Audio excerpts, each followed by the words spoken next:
Que Dios les bendiga, hermanos. Les saluda Ivonne Alicia Rogers de Iglesia de Cristo, Ministerios Elim Cime, en la ciudad de San Diego, California. Y este devocional del día de hoy voy a platicarles sobre la familia. Como texto áureo tenemos el libro de Efesios 5, del 21 al 33, el libro de Efesios 6, del 1 al 4. También estudiaremos para la clase Mateo 19, 3-15. Dice la palabra del Señor: cada uno de vosotros ame también a su mujer como a sí mismo, y la mujer respete a su marido. Eso dice en Efesios 5:33. Y en Mateo 19, del 1 al 15, habla sobre la obediencia a Dios, que es la mejor manera para enfrentar los problemas familiares. Hoy en día la familia está sufriendo graves problemas y se han dado muchas explicaciones sobre el desmoronamiento de esta institución que se considera la base de la sociedad humana. Sin embargo, como cristianos, sabemos que solamente hay una explicación para este derrumbamiento inminente, y es el creciente alejamiento que tiene la familia de Dios. Cuando una compañía de aparatos eléctricos vende un producto, siempre esta compañía con el artículo da un manual de instrucciones que tiene como finalidad asegurar que el usuario obtenga el mejor rendimiento de esta adquisición. De igual manera, Dios, que es nuestro diseñador e institutor de la familia, nos ha dado la Biblia, un completo manual de psicología familiar para que todo marche acorde a sus propósitos.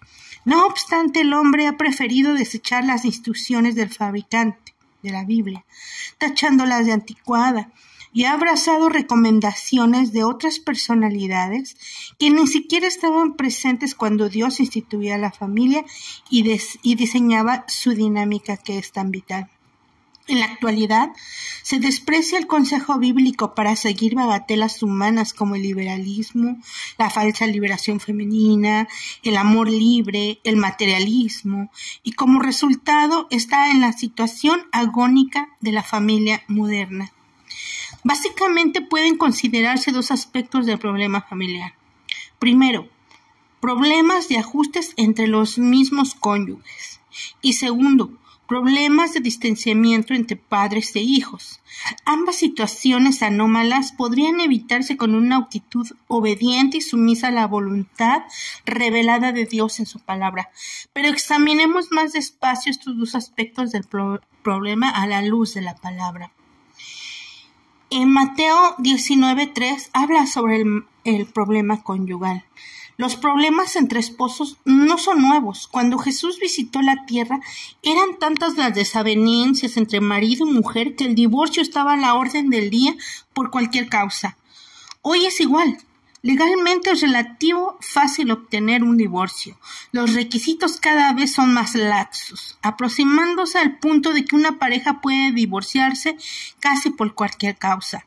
En los Estados Unidos, 3 de cada 10 matrimonios terminan en divorcio. El lazo matrimonial se ha vuelto tan frágil hoy en día como lo era en la época de Jesús. El señor Guy Dury, en su conocido libro El divorcio y nuevo matrimonio, expone un cuadro de la situación matrimonial que Jesús observó. Al igual que en otras épocas, en la de Moisés, muchos judíos trataban con crueldad a sus esposas, y teniendo en cuenta su crueldad y su dureza de corazón, Dios permitió el divorcio. Se divorciaban por cualquier causa. Se divorciaban de que ellos, por motivos frívolos, porque les quemaban el pan, porque no les gustaba cómo sazonaban la comida, porque no les gustaban sus modales, o porque no eran buenas amas de casa, porque les salía mal esto o el otro, o porque encontraban simplemente una mujer más atractiva que ellas. La legislación judaica sobre el divorcio giraba en torno al capricho y al antojo del marido. Los fariseos plantearon a Jesús el problema familiar de la época, y aunque sus motivos probablemente no eran del todo correctos, estaban obrando con la mayor sensatez porque acudían a aquel que es la respuesta eficaz a las dolencias matrimoniales. Hoy, igual que ayer, Jesucristo sigue siendo la luz que disipa las tinieblas de la vida conyugal. Hará bien en acudir a Él todos aquellos que tengan esta necesidad en su matrimonio. Cuando Jesús contestó a la pregunta de los fariseos, resaltó el profundo respeto que se debe tener del estado del matrimonio. El Señor les recordó que el matrimonio fue instituido por Dios en el paraíso y que todos aquellos que se han unido en él ya no son dos, sino una sola carne. Y luego advirtió que lo que Dios juntó no lo separe el hombre. Con esto el Señor hacía ver que el matrimonio no debe abordarse con una actitud irresponsable e irreflexiva, pues no se puede jugar con las obras de Dios. Los problemas entre esposos son el resultado de pensar en que el matrimonio no es más que un contrato legal entre los hombres como cualquier otro arreglo formal. Como fruto de esto, muchos acceden a él por los motivos más triviales, por pasión carnal, intereses materiales, romanticismo o por escapar de unas situaciones difíciles en los hogares paternos. De manera que muchos llegan al matrimonio de la manera más precipitada y temeraria, obteniendo un fruto de fracaso conyugal. Fue por ello que el maestro desechó esa actitud liviana de divorciarse por cualquier causa, porque cuanto constituía una burla a lo que dice la palabra, al decir el Señor, lo que Dios juntó no lo separe el hombre. Enseñaba que el matrimonio no solo es un contrato legal, sino también un estado en donde la mano de Dios funde en una sola carne a los que antes eran dos. Si los jóvenes tomaran el matrimonio desde esta perspectiva bíblica, actuarían con mucha más madurez, cordura y discreción. Con esto se verían también liberados de amarguras, desgracias y también como pecados posteriores. La fidelidad es una clave de la felicidad. Esto lo leemos en Mateo 19, de 7 al 10. Después de la respuesta de Jesús, los fariseos volvieron a interrogar al maestro. Esta vez preguntaban por qué razón Moisés había permitido el divorcio, probablemente con la intención de encontrar en las palabras del Señor algún paliativo a la solemnidad del compromiso matrimonial. Cristo respondió diciendo que Moisés permitió el divorcio solamente por la dureza del corazón del hombre y para evitar males mayores. Pero ahora que una nueva era de gracia iniciaba por medio del cuerpo de Cristo, Dios se reconciliaría con los suyos. El Señor reafirma la insolubilidad del matrimonio con dos expresiones muy claras. Primero, arguyendo que al principio no fue así, y que hoy en la restauración de las cosas nuevamente ya no será como Moisés estableció. En segundo lugar, el Señor encarece aún más su enseñanza al declarar categóricamente que quien se divorcia y se casa comete adulterio, con la cual el Señor puso el punto final de la seriedad matrimonial. Tan baja era la idea que del matrimonio se tenía y tan alta fue la idea que el Señor expresó, que no es de extrañar que aún los mismos apóstoles dijeran con asombro: si así es la condición del hombre con su mujer, no conviene casarse. Porque por primera vez se veía la seriedad del asunto y que no era cuestión liviana como para tomarla descuidadamente. Es una decisión de por vida. El único motivo que Jesús avaló para un divorcio y no un matrimonio fue por causa de infidelidad, por lo cual a la vez enseñó que el máximo valor y virtud del matrimonio consiste en mantener la castidad del hombre y de la mujer. Cuando el estado matrimonial se mancha con la infamia del adulterio, el Señor autorizó una disolución.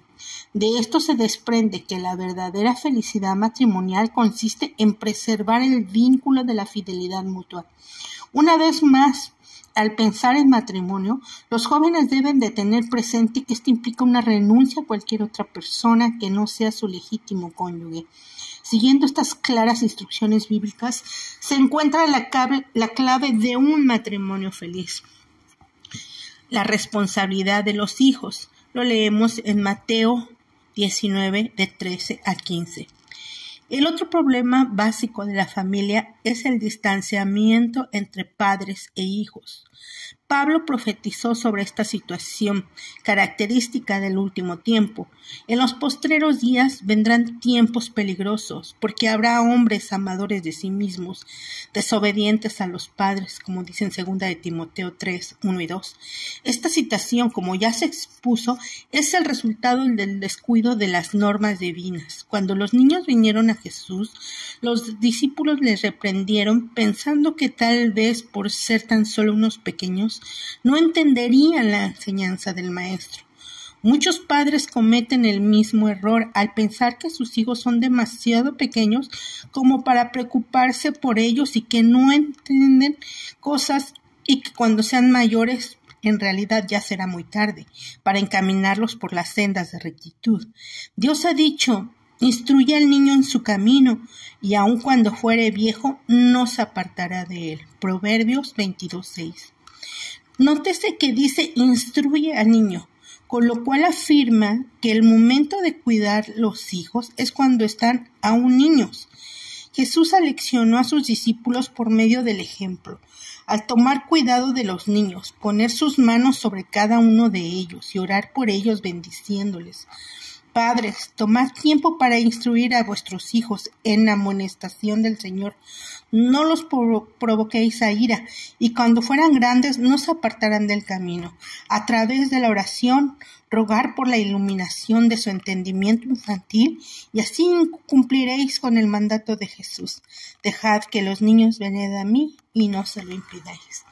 Pues este es el devocional, amados hermanos. Y anhelo que estos versículos usted estudie todo el capítulo en la privacidad, ese tiempo que usted dedica a la lectura de la palabra, para que el Señor le edifique y le abra más entendimiento y le dé más iluminación. Que Dios los bendiga. Se despide su hermana y hasta el próximo devocional.